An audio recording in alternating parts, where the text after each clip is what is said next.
So today we're going to look at the teaching that Jesus interacted with the Jewish leaders of his day, and they try to trick him and bring up this idea of paying taxes to Caesar. It's found in Luke chapter 20, specifically verses 19 to 26. And so if you want to read that passage, it would be very helpful.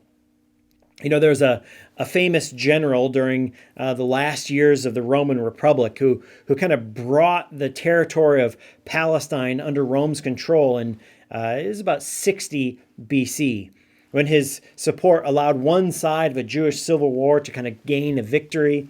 And so from that point on, Israel ceased to be kind of a kingdom on its own, and it was ruled then by client kings of Rome, like Herod the Great.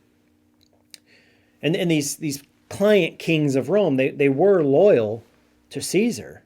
And so in 6 AD, Rome began to rule directly that part of Palestine known as Judea through governors. So Herod the Great had passed, and kind of what went on is Rome realized that there wasn't going to be someone as competent and efficient as Herod the Great was through the eyes of Rome.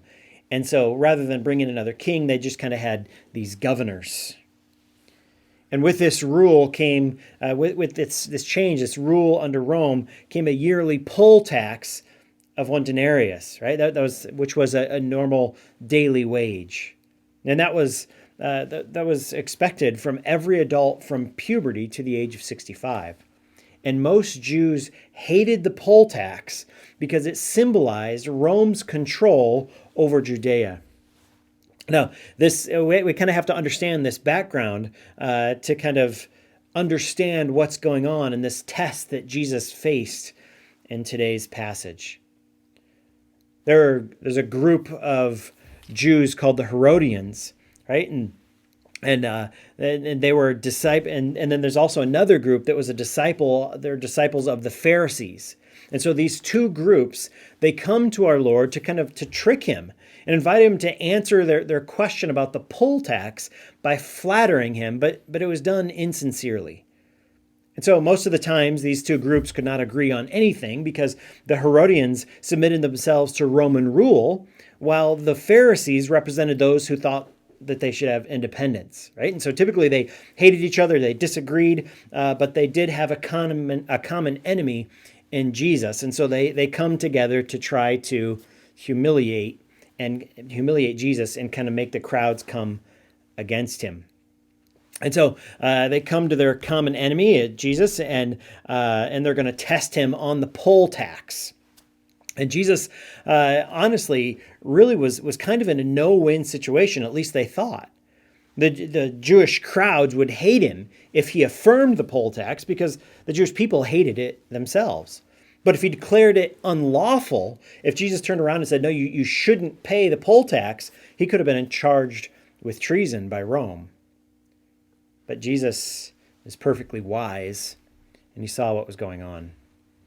And he asked for the coin used to pay the tax, which for, pious Jews would be a special copper coin minted with Rome's approval. It wouldn't have been the silver denarius, which is seen as idolatrous because it depicted Caesar's image, and it also had one of Caesar's titles, which was divine and high priest. See, Jesus' enemies are publicly revealed as hypocrites when they produce the coin.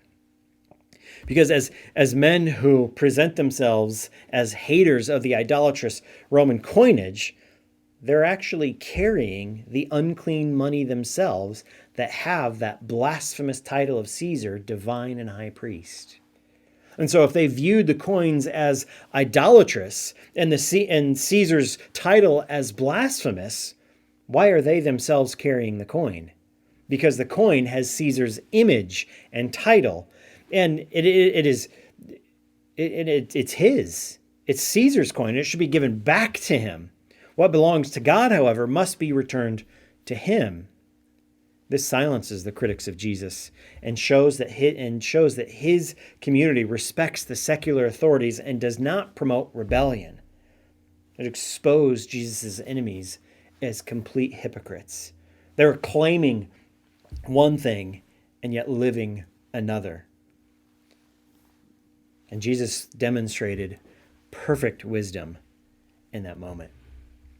And tomorrow we'll look at Mark chapter 12, verses 25 to 27, when the Sadducees, another group of Jews, ask about the resurrection.